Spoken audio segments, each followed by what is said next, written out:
Booth தலைவர்கள், ward தலைவர்களாக இருக்கட்டும், ஒரு மக்களும் உண்மையாவே நம்ம என் கூட நம்ம ரோடோட அலைஞ்சு ஓடி திரியும் போது வெயிலையும் எங்க கூட இருந்த அந்த 7 பெண்கள் அங்க அப்பாயின்மெண்டோட இருக்கோம். எங்களுக்கு முன்னாடியே போய் டோர் ஓப்பன் பண்ணி எங்களுக்கு முன்னாடியே போய் எல்லாத்தையும் கேட்டு வச்சுருப்பாங்க.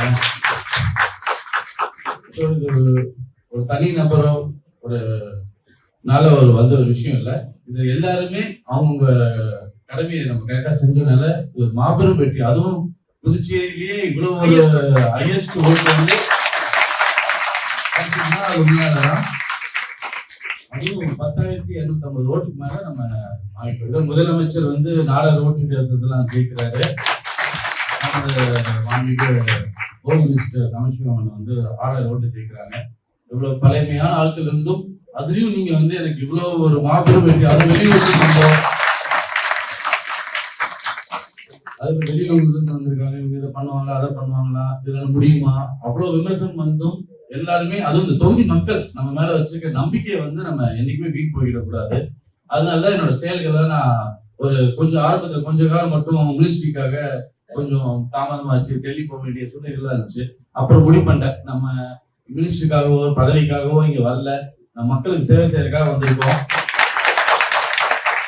இந்த அரசியலை போய் நம்ம மாட்டிக்க கூடாது. இந்த அரசியலை போய் மாட்டிக்கிட்டு நம்ம இங்க அழைச்சிட்டு இருந்தோம்னா நம்ம வந்த நோக்கம் கெட்டு போயிடும். இப்ப இந்த ஃபங்க்ஷனே வந்து ஒரு 10-20 நாள் முன்னாடி வைக்க வேண்டிய ஃபங்க்ஷன். இந்த மாதிரி காலங்கள் கெட்டு போயிட்டு இருந்தது, வேஸ்ட் ஆயிட்டு இருந்தது.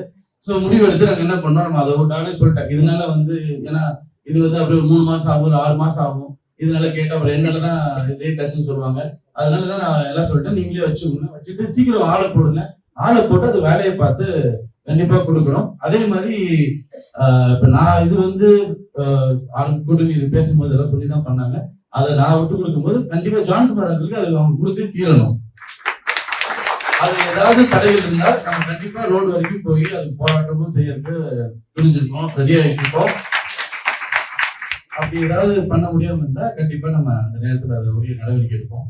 அது போக இப்ப நம்ம பாத்தீங்கன்னா மெயினா வந்து உப்பனார் வாய்க்கா, வெள்ளவேரி வாய்க்காலும் நம்ம உப்பனார் வாய்க்காலும் மெயினா பாத்தீங்கன்னா அந்த பிரிட்ஜ் செஞ்சுட்டு இருக்கனால அந்த சாக்கடத்துலாம் போய் கழிவுலாம் அடைச்சிக்கிது, மண்ணெல்லாம் போட்டிருந்தோம். உடனே நான் கவர்னர் கிட்ட போய் நான் லெட்டர் கொடுத்தேன். நான் ஞாயிற்றுக்கிழமை கொடுக்குறேன், திங்கட்கிழமை காலையில அவரே வந்து இறங்கி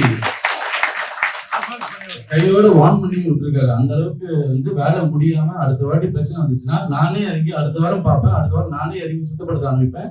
இந்த மாதிரி கழிவுலாம் இப்படிலாம் இருக்கக்கூடாது, பிளாஸ்டிக் எல்லாம் போட்டுக்கூடாது, கையோட வேலை செய்யுன்னு சொல்லி எல்லாருக்கும் ஒரு பெரிய ப்ரெஷர் கொடுத்துருக்காங்க.